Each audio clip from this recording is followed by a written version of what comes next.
ഇത് കഴിഞ്ഞ വെള്ളിയാഴ്ച നമ്മുടെ കോളേജും അതുപോലെ കാരിത്താസ് ഹോസ്പിറ്റലും ഫുഡ് സേഫ്റ്റി ഡിപ്പാർട്ട്മെൻറ്റുകാരും കൂടെ അറേഞ്ച് ചെയ്ത ഒരു വാക്കത്തോൺ എന്ന് പറഞ്ഞൊരു പ്രോഗ്രാമായിരുന്നു. അപ്പോൾ രാവിലെ 8:30 ആയപ്പോൾ തന്നെ ഞങ്ങൾ അവിടെ എത്തി.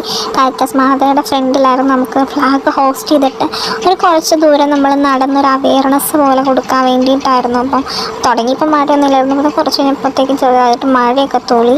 അപ്പം നന്നായിട്ട് പ്രോഗ്രാം സമാപിച്ചു. പിന്നെ തീർന്നപ്പോൾ നമുക്ക് ഫുഡും കാര്യങ്ങളൊക്കെ ഉണ്ടായിരുന്നു. പിന്നെ അവിടെ ഫുഡ് വാങ്ങിക്കാൻ വേണ്ടി നമ്മുടെ കോളേജിൽ തന്നെയായിരുന്നു. നമ്മുടെ ഫ്രണ്ട്സ് എല്ലാം കൂടെ നമ്മൾ യൂട്യൂബ് ചാനലുണ്ടെന്നാണ്. അപ്പോൾ അവരിങ്ങനെ എല്ലാവരും നല്ല സപ്പോർട്ടാണ് ഇത് തുടങ്ങിയതിന്. പിന്നെ ഫുഡ് നമുക്ക് നമ്മുടെ ഹോസ്പിറ്റലിൻ്റെ ക്യാൻറ്റീൻകാർ അറേഞ്ച് ചെയ്തായിരുന്നു. നല്ല ഫുഡായിരുന്നു. നമുക്ക് അപ്പവും മുട്ടക്കറിയും ആൻഡ് ചായയൊക്കെ ഉണ്ടായിരുന്നു. അപ്പോൾ നമ്മൾ അതെല്ലാം കഴിച്ച് പിന്നെ നമുക്ക് സ്ഥിരം ക്ലാസ്സും കാര്യങ്ങളൊക്കെ ആയിരുന്നു അത് കഴിഞ്ഞിട്ട്. അപ്പം അത്രയുള്ള ഇന്നത്തെ വീഡിയോ. Thank you.